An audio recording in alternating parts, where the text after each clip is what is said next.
En el año 114 a.C., una joven llamada Amelia se encontraba en el foro romano, vistiendo las distintivas túnicas blancas y el elaborado peinado de una virgen vestal.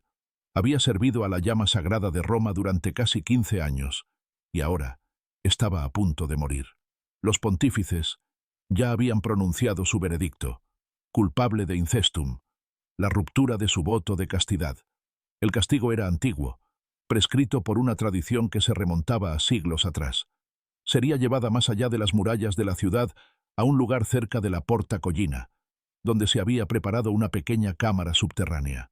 Allí sería sellada en el interior con una lámpara, una hogaza de pan, una jarra de agua, un poco de leche y una pequeña cantidad de aceite. Luego, la tierra se amontonaría sobre la entrada y sería dejada a los dioses. Pero esto es lo que hace que la historia de Amelia sea más compleja de lo que podrías imaginar. No era una víctima indefensa, sacada de la oscuridad. Había sido una de las mujeres más poderosas de Roma. Tenía derechos que ninguna otra mujer romana poseía, ni siquiera las esposas de los senadores o las hijas de los generales. Podía poseer propiedades sin un tutor masculino. Podía hacer su propio testamento. Tenía los mejores asientos en el teatro y en los juegos de gladiadores. Los criminales condenados podían ser perdonados simplemente por cruzarse accidentalmente en su camino por la calle. Y ahora estaba siendo enterrada viva. Si estás interesado en la complicada verdad sobre la vida de las mujeres en el mundo antiguo, cómo el poder y la vulnerabilidad podían existir en la misma persona, cómo el privilegio venía con restricciones sofocantes, cómo la autoridad religiosa creaba tanto oportunidades como peligros, entonces, quédate conmigo. Comenta abajo desde dónde estás escuchando.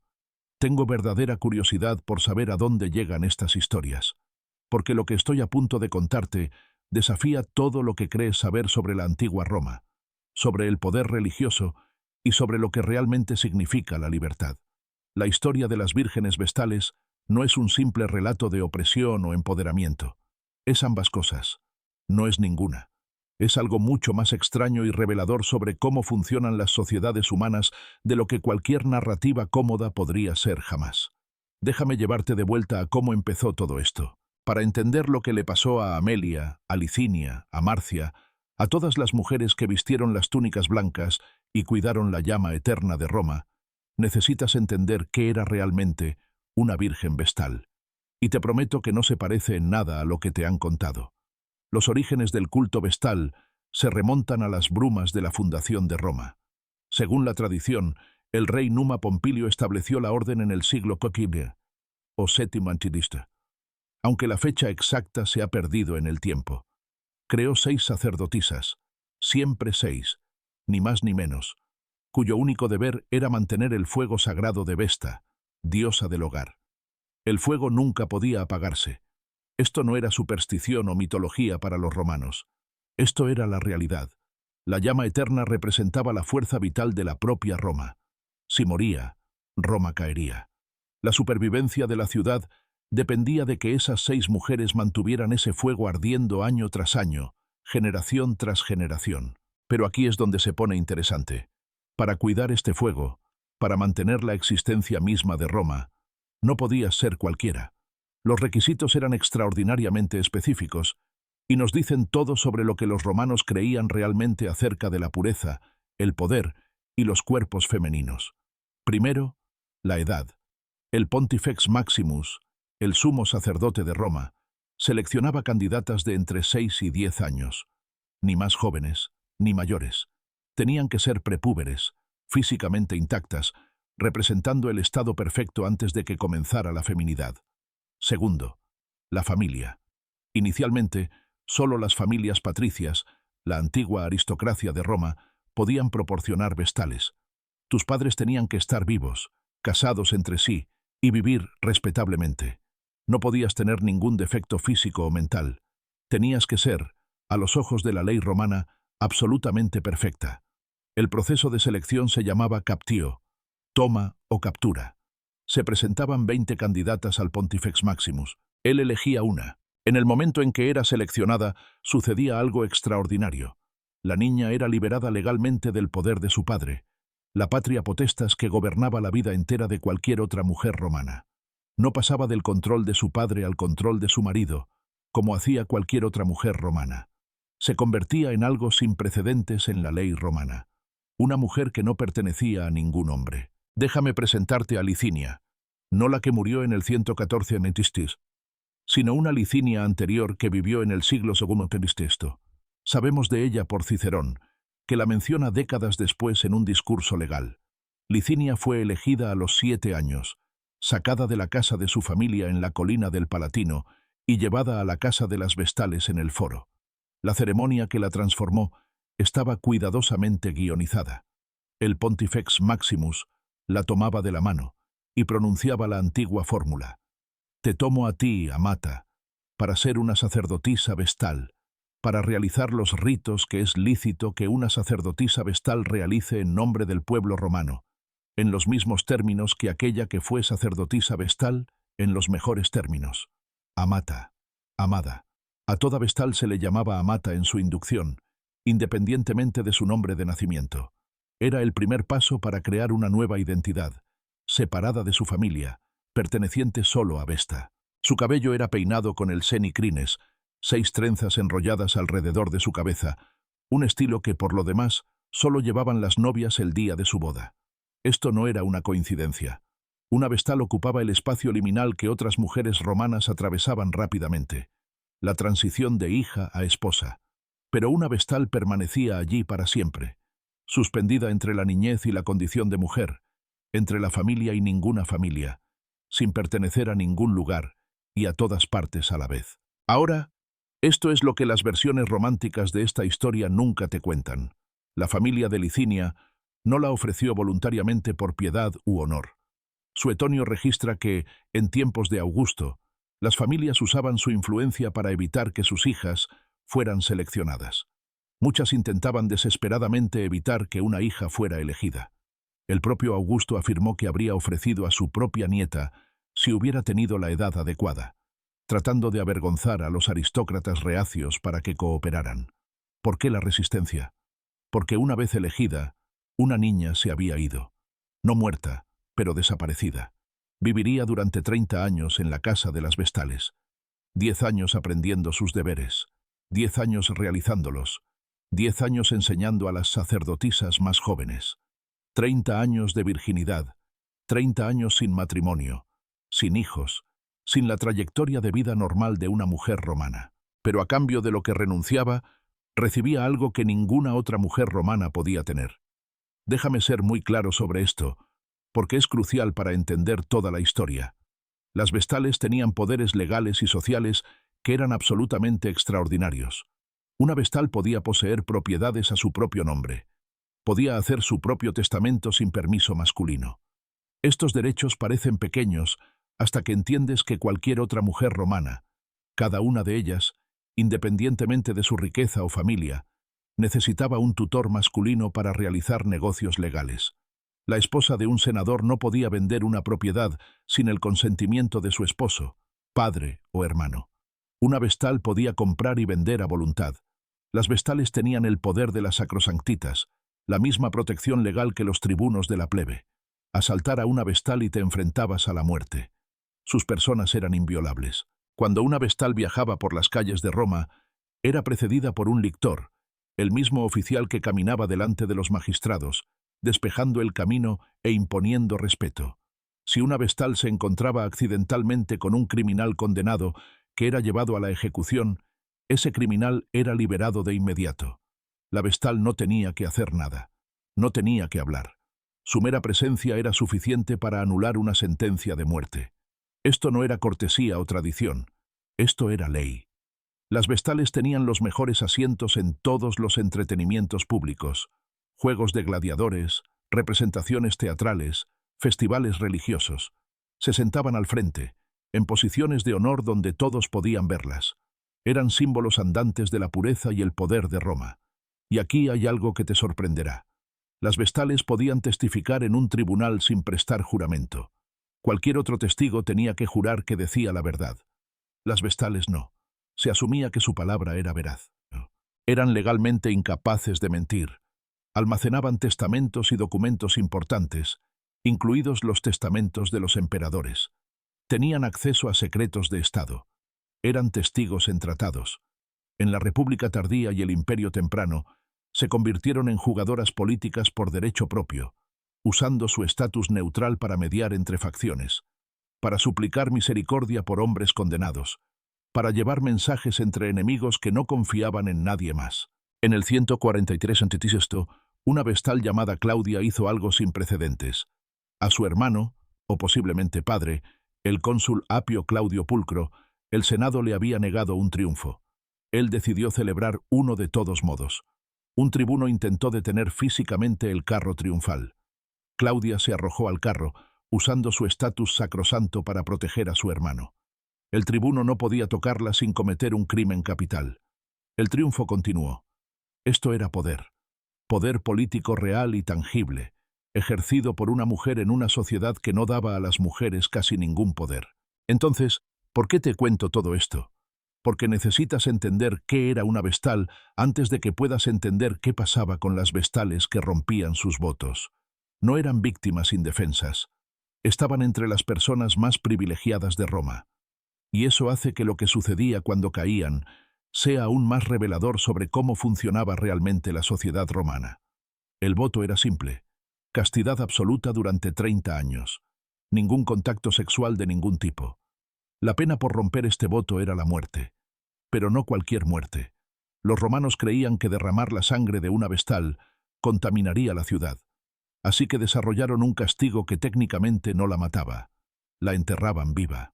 El proceso fue descrito en detalle por Plutarco, escribiendo siglos después, pero basándose en fuentes más antiguas.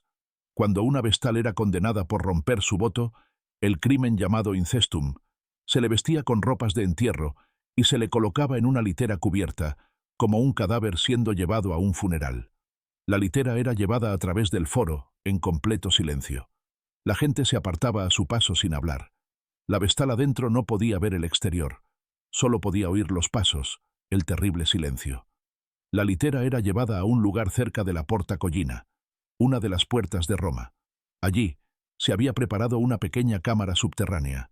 Dentro se colocaba una cama, una lámpara con aceite, una hogaza de pan, agua y leche. Lo suficiente, señala Plutarco, para absolver a los romanos del cargo de matar de hambre a una persona sagrada. La vestal era conducida a la cámara. La entrada se sellaba. Se amontonaba tierra sobre ella hasta que no quedaba rastro de lo que había debajo. Y entonces todos se iban. Los romanos podían afirmar que no la habían matado. Simplemente la habían colocado bajo tierra con provisiones. Lo que sucedía después era entre ella y los dioses. Si era verdaderamente inocente, los dioses la salvarían. Si era culpable, bueno, los dioses juzgarían. Esto es lo que les esperaba a Amelia, Licinia y Marcia en el 114 a.C. Pero aquí es donde la historia se vuelve más complicada, más política, más reveladora sobre lo que realmente estaba sucediendo en Roma en ese momento. Porque el juicio de estas tres vestales no fue realmente sobre sexo, fue sobre poder, crisis y la búsqueda de chivos expiatorios en una república que se estaba desgarrando. El año 114 a.C. fue una época de intensa ansiedad en Roma. Las guerras con las tribus germánicas iban mal. Había rumores de derrotas, de legiones romanas destruidas. La guerra social se estaba gestando. Los aliados italianos de Roma estaban cada vez más descontentos con su trato. Las facciones políticas estaban enfrentadas. Las viejas certezas se estaban desmoronando. Y entonces ocurrió un prodigio. Una joven, hija de un caballero, fue alcanzada por un rayo y murió. En la creencia romana, los rayos no eran aleatorios. Eran mensajes de Júpiter, signos de descontento divino. Algo andaba mal en la relación de Roma con los dioses. Algo necesitaba ser arreglado. Los arúspices, sacerdotes que interpretaban los presagios, consultaron sus libros sagrados y emitieron su veredicto. Las vestales debían ser examinadas. Ahora presta atención a lo que sucedió después, porque revela todo sobre cómo funcionaban realmente estos juicios. Tres vestales, Amelia, Licinia y Marcia, fueron acusadas de romper sus votos de castidad. La acusación provino de un esclavo. Piensa en eso.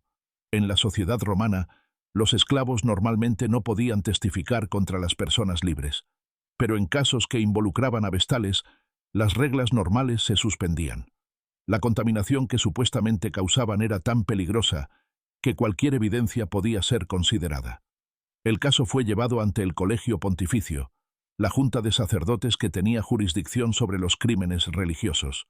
Llevaron a cabo su investigación y llegaron a un veredicto. Amelia era culpable. Licinia y Marcia eran inocentes.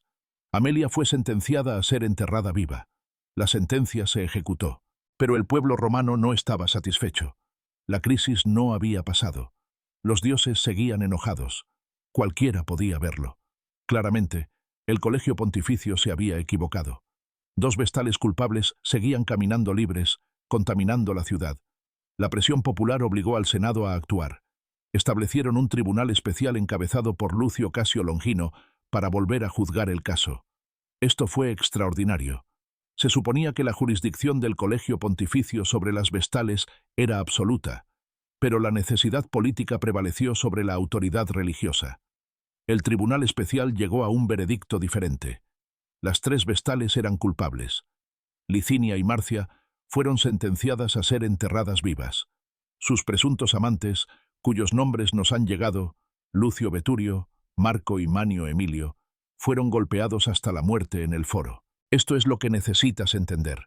No hay buena evidencia de que ninguna de estas mujeres u hombres fuera realmente culpable. Ningún testigo los vio juntos. Nadie testificó sobre actos específicos. La evidencia parece haber consistido en gran parte en el hecho de que hombres jóvenes habían visitado la casa de las vestales y que se había visto a las vestales hablando con hombres en festivales religiosos. En otras palabras, fueron condenadas por ser amigables con los hombres, por ser mujeres jóvenes que interactuaban con hombres jóvenes en el curso de la vida normal en Roma. Pero Roma necesitaba chivos expiatorios. Los dioses necesitaban ser aplacados. El pueblo necesitaba sentir que se estaba haciendo algo sobre la crisis. Y así, 3 mujeres que habían dedicado sus vidas a servir a Roma, que tenían un poder y un privilegio extraordinarios, fueron ejecutadas por crímenes que muy probablemente no cometieron. Este es el corazón oscuro del sistema vestal. El mismo privilegio que les daba poder también las convertía en sacrificios perfectos cuando las cosas iban mal. Estaban separadas de la sociedad normal, liminales, ambiguas, ni hombres ni mujeres, ni niñas ni madres, ni ciudadanas con familias ni esclavas sin derechos. Cuando Roma necesitaba a alguien a quien culpar, alguien cuya muerte significara algo, las vestales estaban disponibles. Y sucedió una y otra vez a lo largo de la historia romana. En el 267, durante los días más oscuros de la Segunda Guerra Púnica, después de la catastrófica derrota en Canas, 2 vestales, Opimia y Floronia, fueron condenadas por impudicia. Una se suicidó, la otra fue enterrada viva. En el 73, una vestal llamada Fabia fue juzgada por incestum. Fue absuelta, pero solo después de un juicio traumático que destruyó su reputación. La sospecha nunca se disipó por completo. En el 90, el emperador Domiciano se obsesionó con restaurar la moral tradicional romana. Apuntó a las vestales. Cornelia, la Virgo Vestalis Máxima, la jefa de las vestales, fue acusada de romper su voto. Fue enterrada viva sin siquiera tener un juicio. Otras 3 vestales también fueron condenadas. Domiciano les permitió elegir su método de suicidio en lugar de enfrentar el entierro. Observa el patrón. Estos juicios se agrupan en momentos de crisis: derrota militar, agitación política, la transición de la república al imperio. Cada vez que Roma se sentía amenazada, cada vez que el viejo orden parecía desmoronarse, se juzgaba a las vestales. El historiador Holt Parker ha argumentado que las vestales funcionaban como farmacoi, chivos expiatorios rituales. Sus muertes estaban destinadas a purificar Roma, a restaurar la Pax Deorum, la paz con los dioses. Su culpabilidad o inocencia era casi irrelevante. Lo que importaba era que fueran ritualmente puras, apartadas y, por lo tanto, sacrificios efectivos. Pero esto es lo que lo hace aún más inquietante. ¿Recuerdas todos esos privilegios que describí? Los derechos legales, el poder político, la riqueza, el honor. Todo eso hacía a las vestales aún más efectivas como chivos expiatorios. Cuanto más alto estaban, más significaba su caída. Cuando una mujer común moría, no significaba mucho. Pero cuando moría una vestal, una mujer que había sido apartada como sagrada, que tenía un poder que otras mujeres no podían soñar, su muerte tenía peso. Era un sacrificio real, renunciar a algo genuinamente valioso. El sistema creaba mujeres con un privilegio sin precedentes, específicamente para que ese privilegio pudiera ser arrebatado cuando Roma necesitaba un espectáculo de castigo. Ahora, déjame contarte sobre las mujeres que sobrevivieron, porque no todas las vestales fueron ejecutadas. La mayoría sirvió sus 30 años y se retiró a la vida privada. Y lo que les sucedió revela otra capa de complejidad en esta historia. Después de 30 años, una vestal era libre. Podía dejar la casa de las vestales. Podía casarse. Podía finalmente vivir la vida que otras mujeres romanas habían vivido décadas antes. Pero muy pocas lo hicieron. Tenemos registros de vestales retiradas, algunas casadas, aunque generalmente tenían entre 30 y 40 años para entonces, pasadas de la edad normal, para contraer matrimonio en la mujer romana. La mayoría no se casaba. Vivían el resto de sus vidas con la riqueza que habían acumulado. Recuerda, podían poseer propiedades y no tenían parientes masculinos que reclamaran su dinero, como mujeres independientes en una sociedad que no tenía una categoría real para mujeres independientes. Algunas continuaron viviendo en o cerca de la casa de las vestales, manteniendo conexiones informales con la orden. Algunas se convirtieron en mecenas, usando su riqueza para apoyar a vestales más jóvenes o financiar obras públicas. Tenemos inscripciones que honran a estas mujeres, agradeciéndoles su servicio, registrando sus donaciones. Pero puedes oír la ambigüedad en estas inscripciones, la incomodidad de una sociedad tratando de averiguar cómo categorizar a mujeres que ya no encajaban en ningún rol normal. Se las honra, pero los honores suenan casi como una disculpa. Son ricas, pero su riqueza resulta incómoda en un sistema diseñado en torno a la herencia masculina. Son libres, pero la libertad a los 40, después de 30 años de restricción, no es lo mismo que la libertad a los 20. Hay una vestal llamada Junia Torcuata, cuya historia me rompe el corazón. Sirvió desde alrededor del 30 de Tusquisquistosto hasta el 60 de Tusquisquistosto, durante los reinados de Tiberio, Calígula, Claudio y hasta el principado de Nerón. Fue testigo de la locura de Calígula, de la crueldad calculada de Nerón. Mantuvo el fuego sagrado ardiendo mientras el mundo a su alrededor descendía al caos. Completó su servicio. Era libre. Y luego encontramos inscripciones que la honran, erigidas por miembros de su familia, sobrinos y sobrinos nietos que nunca había conocido realmente, que estaban agradecidos por el honor que había traído a la familia, pero que la trataban como una curiosidad, una reliquia, una mujer fuera de las categorías normales. Nunca se casó. Vivió otros 20 años después de su jubilación y fue enterrada con honores. Su tumba marcada como la de una antigua vestal. Incluso en la muerte, esa era su identidad principal. No hija, no hermana, no esposa o madre. Vestal, definida para siempre por esos 30 años. Déjame contarte sobre la realidad diaria de la vida como vestal, porque es crucial para entender qué era realmente el sistema. La casa de las vestales estaba ubicada en el Foro Romano, justo en el corazón de la vida religiosa y política de Roma. Era un gran complejo con viviendas, espacios de trabajo, patios y el propio templo de Vesta, un pequeño edificio redondo que albergaba la llama sagrada. Las vestales vivían en comunidad, 6 mujeres, con edades que iban desde niñas prepúberes hasta mujeres de casi 40 años, compartiendo espacio, trabajando juntas, atadas por reglas que gobernaban cada aspecto de sus vidas. Se despertaban antes del amanecer. El fuego sagrado tenía que ser atendido constantemente. Cada vestal hacía turnos, asegurándose de que la llama nunca muriera. Si se apagaba, incluso accidentalmente, la vestal responsable era azotada por el Pontifex Maximus. Si se apagaba repetidamente, si parecía negligencia en lugar de accidente, podían seguir castigos peores. Hacían la mola salsa, la harina salada sagrada que se esparcía sobre las víctimas de los sacrificios. Este era su deber exclusivo. Nadie más podía hacerla. Cada sacrificio público y privado en Roma usaba mola salsa hecha por las vestales. A través de esta sustancia, estaban presentes en cada acto de adoración, en todo el mundo romano. Piensa en el poder y la carga de eso. Cada vez que un granjero sacrificaba un cerdo para asegurar que sus cosechas crecieran, cada vez que un general sacrificaba antes de la batalla, cada vez que una familia hacía ofrendas a sus dioses domésticos, las vestales estaban allí, representadas por la mola salsa. Todo el sistema religioso de Roma dependía de que 6 mujeres realizaran esta tarea correctamente. Almacenaban los objetos sagrados, cuya naturaleza exacta sigue siendo misteriosa incluso en las fuentes antiguas. El paladio, supuestamente traído de Troya por Eneas, era uno. Se decía que la supervivencia de Roma dependía del paladio. Si se perdía o era robado, la ciudad caería. Las vestales lo custodiaban. Solo ellas podían entrar en el Sancta Sanctorum interior donde se guardaba. Solo ellas sabían exactamente cómo era. Las descripciones varían enormemente en las fuentes antiguas, lo que sugiere que nadie fuera de las vestales lo vio claramente. Realizaban rituales durante todo el año. La Vestalia en junio, cuando el Sancta Sanctorum se abría por un breve período y las matronas podían entrar a hacer ofrendas. La Fordicidia y la Parilia en abril, festivales de fertilidad donde sacrificaban una vaca preñada y distribuían las cenizas de los terneros no natos para rituales de purificación.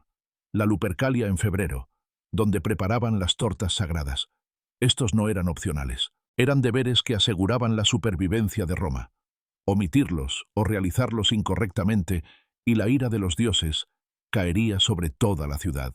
Pero esto es lo que las fuentes antiguas en su mayoría no te cuentan, porque era demasiado ordinario para mencionarlo.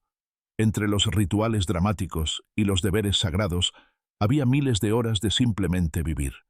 6 mujeres en espacios cerrados, atadas por reglas, pero aún humanas, aún lidiando con pequeñas frustraciones y amistades genuinas, aún navegando por las complejas dinámicas sociales de cualquier situación de vida comunitaria. Vislumbramos esto en fuentes inusuales. Una carta de Plinio menciona que a las vestales les gustaba asistir a lecturas literarias. Inscripciones registran regalos dados por vestales entre sí. Hay indicios de facciones dentro de la orden, de vestales mayores que eran supervisoras duras y otras que eran más indulgentes, de vestales más jóvenes que se irritaban bajo las restricciones y otras que parecían contentas. No vivían en una feliz contemplación religiosa, vivían en un entorno institucional con toda la política y las personalidades que eso implica.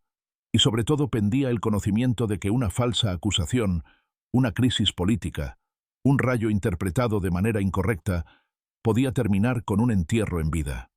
Varios autores antiguos registran que algunas vestales desarrollaron un caminar distintivo, rápido, con pasos cortos, sin mirar ni a la izquierda ni a la derecha. Era el caminar de mujeres que sabían que eran constantemente observadas, constantemente juzgadas, constantemente a un error de distancia del desastre. Ahora, necesito contarte sobre el otro lado de esta historia, la parte que complica aún más la narrativa de la opresión. Algunas vestales abrazaron su poder. Algunas usaron su posición única para remodelar la política y la sociedad romanas. En el 63 a.C., durante el consulado de Cicerón, una vestal llamada Fabia estuvo presente en el juicio de Publio Clodio Pulcro. Clodio fue acusado de sacrilegio. Se disfrazó de mujer para infiltrarse en los ritos de la Bona Dea, una ceremonia religiosa de la que los hombres estaban estrictamente excluidos. El juicio se convirtió en un escándalo político masivo. Fabia testificó. Su testimonio fue considerado tan importante que tanto la acusación como la defensa construyeron sus casos en parte en torno a lo que ella dijo. Ella había estado en los ritos. Había visto lo que sucedió. Su palabra tenía autoridad absoluta. Clodio fue finalmente absuelto, probablemente debido a sobornos, pero el testimonio de Fabia siguió siendo influyente. Durante años después, los oradores lo mencionaron como el relato autorizado de lo que había ocurrido esa noche.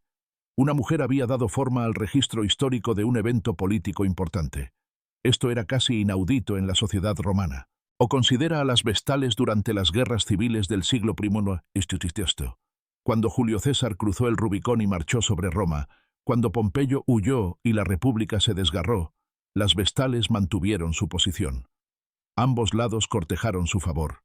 Ambos lados querían que almacenaran documentos importantes, mediaran en disputas, prestaran legitimidad a cualquier régimen que surgiera. Las vestales guardaban el testamento de César. Cuando fue asesinado, lo presentaron y lo leyeron públicamente. revelando que había adoptado a Octaviano como su hijo y heredero. Ese único acto dio forma al futuro de Roma. Sin la custodia y revelación del testamento de César por parte de las Vestales, Octaviano podría no haberse convertido nunca en Augusto, podría no haber fundado nunca el imperio. 6 mujeres, manteniendo la neutralidad durante una guerra civil, determinaron quién gobernaría el mundo romano. Esto fue agencia política real, ejercida por mujeres que teóricamente no tenían poder en la política romana. Entonces, ¿qué debemos pensar de este sistema? ¿Era opresivo? Sí. Las mujeres eran tomadas de niñas, despojadas del curso normal de la vida, forzadas a una virginidad permanente bajo amenaza de muerte y ocasionalmente utilizadas como sacrificios humanos. ¿Era empoderador? También sí. Las Vestales tenían derechos legales y políticos sin precedentes para las mujeres romanas. Ejercían una influencia genuina, dieron forma a la política y preservaron la cultura. Algunas de ellas claramente encontraron significado y propósito en su servicio. La respuesta es que ambas son ciertas, y eso debería hacernos sentir profundamente incómodos. Queremos narrativas claras, opresor y oprimido, poderoso e impotente. Pero el sistema vestal se niega a encajar en esas categorías. Creó un espacio donde las mujeres podían tener poder, pero solo renunciando a lo que la sociedad romana consideraba esencial para la feminidad: el matrimonio, los hijos, la familia. Las honraba como sagradas, pero ese estatus sagrado las hacía disponibles para el sacrificio. Las liberaba del control masculino, pero solo atándolas a deberes religiosos tan estrictos que un error podía significar la muerte. Y esto es lo que creo que es lo más importante de entender sobre las Vestales. El sistema funcionaba precisamente debido a estas contradicciones. Los romanos podían señalar a las Vestales como prueba de que las mujeres eran valoradas, de que podían tener poder e influencia, de que la sociedad romana respetaba la virtud y la capacidad femenina. Pero el mismo sistema aseguraba que el poder femenino siguiera siendo excepcional, liminal, siempre dependiente de la separación de la vida normal. Una Vestal tenía derechos porque no era realmente una mujer en las categorías legales y sociales romanas. Era algo más, algo entre categorías, algo que podía ser honrado precisamente porque era único. El poder de las Vestales no amenazaba la estructura patriarcal de la sociedad romana. La reforzaba. Miren, decía Roma, las mujeres pueden tener un poder tremendo, siempre y cuando renuncien al matrimonio, la familia, la sexualidad, la maternidad, siempre y cuando permanezcan vírgenes sirviendo al Estado, siempre y cuando puedan ser asesinadas si se salen de la línea. Es por eso que la historia de las Vestales importa hoy, porque todavía vemos versiones de este patrón. Mujeres excepcionales a las que se les otorga poder siempre y cuando sigan siendo excepcionales, siempre y cuando no amenacen las estructuras básicas que limitan la agencia de las mujeres. Símbolos exhibidos como prueba de que el sistema funciona, mientras el sistema continúa restringiendo a la gran mayoría. Las Vestales fueron personas reales que vivieron vidas reales, y algunas de ellas encontraron una realización genuina en su servicio. No quiero borrar eso. Pero vivieron esas vidas dentro de un sistema que las estaba utilizando, que les otorgaba privilegios específicamente para mantener estructuras de poder que las matarían cuando fuera políticamente conveniente. En el 394 d.C., el emperador cristiano Teodosio disolvió oficialmente la orden vestal. La llama sagrada se extinguió después de más de 1000 años. La casa de las Vestales fue cerrada. A las últimas 6 Vestales, cuyos nombres se han perdido en la historia, se les dio una pensión y se las envió a vivir vidas privadas. Roma no cayó, la llama eterna se apagó y la ciudad perduró. Toda la justificación teológica de la existencia de las Vestales, que Roma sobrevivía solo porque mantenían el fuego ardiendo, se reveló como un mito. Pero durante más de 1000 años, generaciones de mujeres habían organizado sus vidas enteras en torno a ese mito. Habían renunciado al matrimonio, la familia y, en última instancia, a sus vidas para mantener un fuego que, al final, podía extinguirse sin consecuencias. ¿Qué hacemos con ese conocimiento? ¿Cómo honramos a las mujeres que sirvieron mientras reconocemos el sistema que las explotó? ¿Cómo reconocemos su agencia sin borrar las restricciones que enfrentaron? No tengo respuestas fáciles, pero sé esto. Las Vestales merecen ser recordadas como realmente fueron, no como símbolos de virtud antigua u opresión antigua, sino como mujeres reales que navegaron por un sistema que les dio tanto poder como vulnerabilidad en igual medida. Amelia, enterrada viva en el 114 a.C., por crímenes que probablemente no cometió. Licinia, que dedicó un altar en el 123 a.C. en un acto de desafío político. Cornelia, ejecutada por la paranoia de Domiciano en el 90 de Tuturististosto. Junia Torcuata, que sirvió fielmente durante 30 años y vivió otros 20 como una figura respetada pero socialmente ambigua. Las últimas 6 vestales anónimas que vieron disolverse su orden y declararse irrelevante su propósito. Fueron las mujeres más privilegiadas de Roma. Fueron las mujeres más vulnerables de Roma. Fueron ambas cosas. Y en esa contradicción yace una verdad sobre el poder, sobre el género, sobre cómo las sociedades crean y restringen a las personas dentro de ellas, que resuena a través de 2000 años. La Casa de las Vestales todavía está en pie en el Foro Romano. Puedes visitarla hoy. La llama sagrada se ha ido, los rituales han cesado, pero el espacio permanece, y con él, el recuerdo de las mujeres que vivieron allí. La próxima vez que oigas hablar de las vírgenes vestales en un documental, en una novela, en una conversación casual, recuerda que eran más complicadas de lo que cualquier historia simple puede transmitir. Eran privilegiadas y estaban en peligro. Fueron honradas y utilizadas. Fueron poderosas e impotentes. Eran humanas. Y su historia todavía nos enseña, si estamos dispuestos a escuchar sus complejidades. ¿Qué piensas? ¿El poder que viene con restricciones imposibles cuenta realmente como poder? ¿Podemos admirar la agencia de las vestales mientras condenamos el sistema que las restringía? ¿Cómo equilibramos el honor a su servicio con el reconocimiento de su explotación? Deja tus pensamientos en los comentarios. Y si encontraste valiosa esta inmersión profunda en las complejidades de la historia antigua, suscríbete para más historias que se niegan a darte respuestas fáciles, porque la verdad rara vez lo hace.